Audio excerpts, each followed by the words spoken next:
Assalamualaikum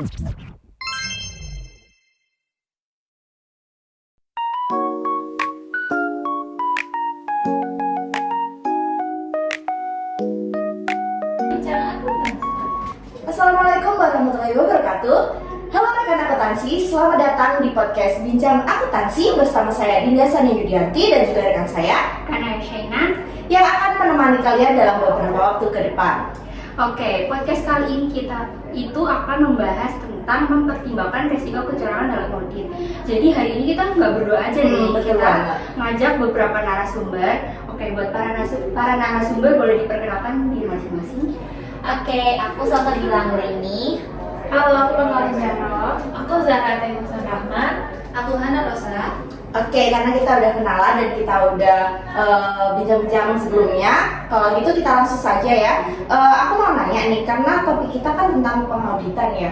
Itu pasti bakal seru banget kan? Pertama nih, aku mau nanya ke Kak Mila.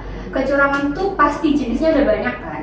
Kalau dalam dunia audit itu gimana sih? Boleh tolong jelasin? Oke, setahu aku nih kecurangan itu ada 3. Yang pertama itu ada kecurangan pelaporan keuangan, kemudian ada penyalahgunaan aset, dan kemudian ada korupsi. Oh, jadi contoh kecurangan itu dari pelaporan keuangan kayak memasukkan laba rugi gitu ya Kak? Bener banget, Din. Nah, kalau penyalahgunaan aset itu contoh kecilnya seperti karyawan yang ambil barang kantor. Kalau korupsi itu sebenarnya termasuk penyuapan, konflik kepentingan, sampai gratifikasi. Biasanya lebih halus, tapi dia itu merugikan besar. Nah, untuk jenis kecurangan ini bisa terjadi di perusahaan kecil, perusahaan besar, perusahaan swasta, bahkan bisa juga di pemerintahan juga bisa kecurangan ini. Jadi jangan disepelein. Bener banget tuh, apalagi kalau kita kerja tuh harus jujur kan, biar kerjanya tuh halal dan gak merugikan, menimbulkan masalah. Nih, aku mau nanya nih Kak, biasanya penyebab kecurangan itu apa aja sih? Tentunya beragam dong. Kenapa bisa terjadi hal itu? Kamu pasti familiar kan dengan fraud triangle kan? Nah, Donald Krisa itu mengatakan bahwa fraud triangle ini terdiri dari 3 faktor. Mungkin Mila bisa jelasin. Oke, nih ya, fraud triangle ini terdiri dari 3 faktor, yaitu ada tekanan. Contohnya itu saat kita ada utang pribadi, target keuangan tinggi dan lain-lain. Lalu adanya kesempatan atau opportunity, karena lemahnya sistem pengendalian internal membuat peluang bagi seseorang untuk berbuat kecurangan. Dan yang terakhir nih ada rasionalitas. Cuma sekali doang.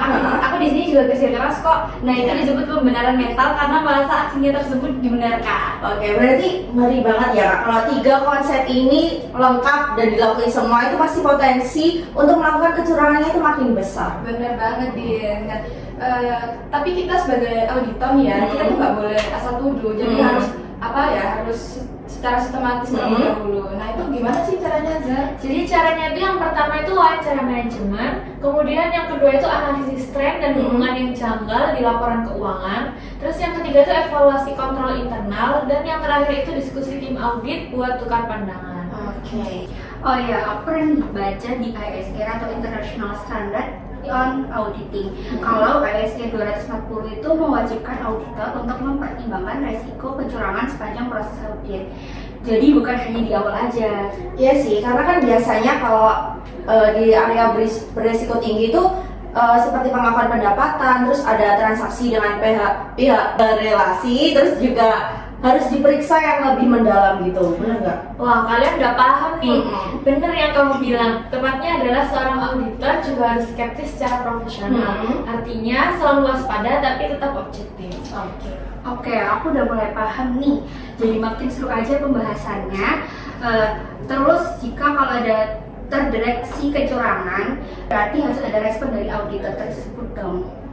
Nah, biasanya auditor itu responnya tuh biasanya menyesuaikan prosedur audit. Misalnya itu lebih fokus ke area berisiko tinggi dan biasanya melakukan pengujian yang lebih dalam. Dan biasanya juga lapor ke tingkat yang lebih tinggi kalau nemu indikasi yang lebih serius. Auditor tuh juga harus merancang prosedur yang lebih ketat, termasuk tes substantif dan pengujian pengendalian. Dalam beberapa kasus, bisa juga dilakukan audit forensik atau investigasi khusus, terutama kalau ditemukan red flags gitu. Terus pada ISE 240 juga itu menyarankan penggunaan profesional skeptis. Jadi jangan mudah percaya dengan penjelasan manajemen. Terus jangan lupa dokumentasi itu juga sangat penting biar auditor itu punya justifikasi kuat kalau ada temuan gitu. Oke, dan tentunya itu jangan lupa untuk komunikasi dengan pihak yang berwenang ya guys. Jadi di perusahaan penting itu kan pasti ada pihak yang lebih berwenang. Itu kita harus berkomunikasi ke pihak yang lebih berwenang, seperti misalnya komite audit. Nah, audit itu proses yang hidup. Jadi selama audit berjalan, auditor tuh harus mengakhirkan penilaian risikonya. Kalau ada bukti baru, ya evaluasi ulang. Jadi bisa aja kecurangan tersembunyi muncul di lapangan. Nah, kalau misal nih ada organisasi yang berencana jangka panjang, gimana sih caranya organisasi tersebut bisa menangani kecurangan secara berkelanjutan? Organisasi jangka panjang ya.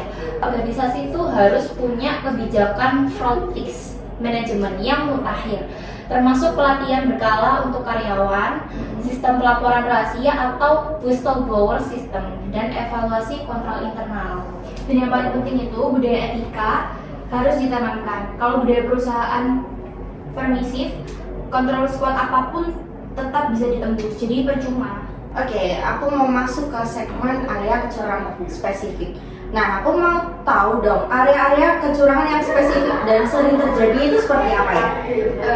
Salah satunya yang paling jelas itu pengakuan pendapatan. Jadi perusahaan itu bisa mengakui pendapatan sebelum waktunya diaudit untuk memanipulasi laba. Ini tuh rawan banget dimanipulasi. Jadi biar kelihatan bagus gitu loh di mata investor.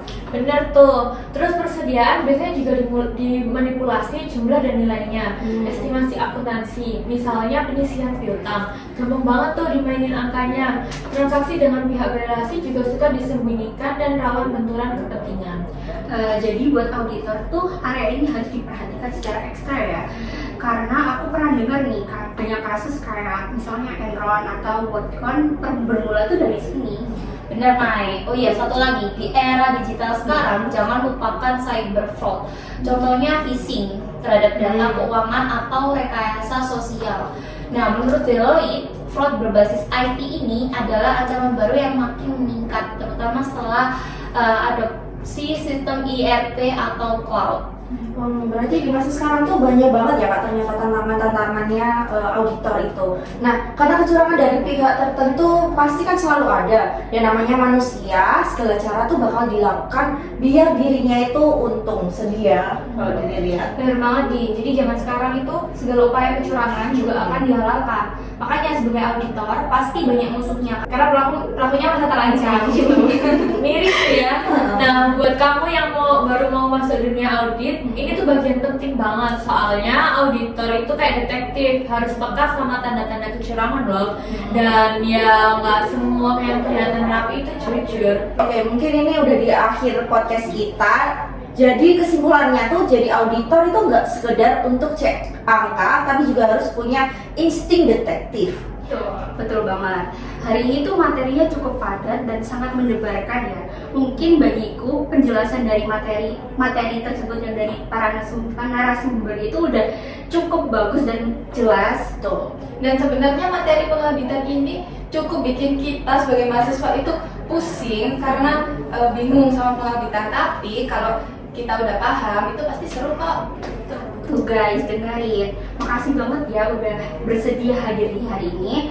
Nah, kalau kalian masih mau belajar seputar akuntansi dan pengauditan, jangan lupa apa, Din? Tentunya jangan lupa nyalain notifikasimu karena kita bakal update episode materi-materi baru yang gak kalah penting dan kalah seru di setiap minggunya. Dibantu untuk like, Komen, share ke teman-teman kalian. Dan jangan lupa subscribe channel ini ya.